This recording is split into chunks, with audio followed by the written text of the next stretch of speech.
വചനയാത്ര ഉൽപ്പത്തി 12-ാം അധ്യായം. അബ്രാമിനെ വിളിക്കുന്നു. കർത്താവ് അബ്രാമിനോട് അരുളിച്ചെയ്തു, നിന്റെ ദേശത്തെയും ബന്ധുക്കളെയും പിതൃഭവനത്തെയും വിട്ട് ഞാൻ കാണിച്ചു തരുന്ന നാട്ടിലേക്ക് പോവുക. ഞാൻ നിന്നെ വലിയൊരു ജനതയാക്കും. നിന്നെ ഞാൻ അനുഗ്രഹിക്കും. നിന്റെ പേര് ഞാൻ മഹത്തമമാക്കും. അങ്ങനെ നീ ഒരനുഗ്രഹമായിരിക്കും. നിന്നെ അനുഗ്രഹിക്കുന്നവരെ ഞാൻ അനുഗ്രഹിക്കും, നിന്നെ ശപിക്കുന്നവരെ ഞാൻ ശപിക്കും. നിന്നിലൂടെ ഭൂമുഖത്തെ വംശങ്ങളെല്ലാം അനുഗ്രഹീതമാകും. കർത്താവ് കൽപ്പിച്ചതനുസരിച്ച് അബ്രാം പുറപ്പെട്ടു. ലോത്തും അവൻ്റെ കൂടെ തിരിച്ചു.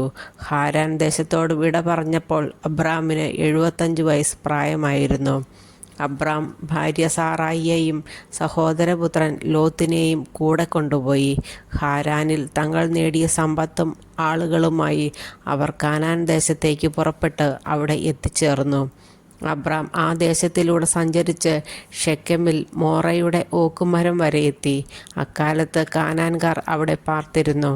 കർത്താവ് അബ്രാമിന് പ്രത്യക്ഷപ്പെട്ട് അരുളിച്ചെയ്തു, ഈ നാട് നിന്റെ സന്തതികൾക്ക് ഞാൻ കൊടുക്കും. തനിക്ക് പ്രത്യക്ഷപ്പെട്ട കർത്താവിന് അബ്രാം അവിടെ ഒരു ബലിപീഠം പണിതു. അവിടെ നിന്ന് അവൻ ബഥേലിന് കിഴക്കുള്ള മലമ്പ്രദേശത്തേക്ക് കടന്ന് അവിടെ ബഥേലിനു കിഴക്ക് ആയിക്ക് പടിഞ്ഞാറുമായി താവളമടിച്ചു.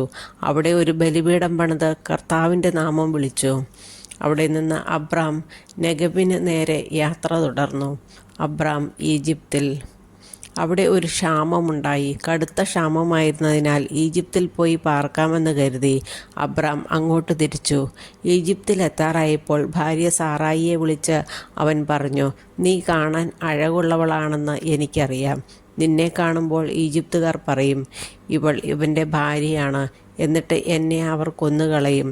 നിന്നെ ജീവിക്കാൻ അനുവദിക്കുകയും ചെയ്യും.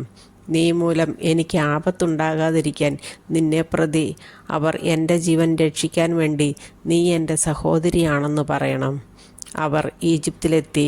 അവൾ കാണാൻ വളരെ അഴകുള്ളവളാണെന്ന് ഈജിപ്തുകാർക്ക് മനസ്സിലായി. അവളെ കണ്ടപ്പോൾ ഫറവോയുടെ സേവകന്മാർ അവളെപ്പറ്റി ഫറവോയോട് പുകഴ്ത്തി പറഞ്ഞു. അവൾ ഫറവോയുടെ കൊട്ടാരത്തിലേക്ക് ആനയിക്കപ്പെട്ടു. ഫറവോ അവളെ പ്രതി അബ്രാമിനോട് നന്നായി പെരുമാറി. അവന് ആടുകൾ, കാളകൾ, കഴുതകൾ, ഒട്ടകങ്ങൾ, വേലക്കാരികൾ എന്നിവ ലഭിച്ചു.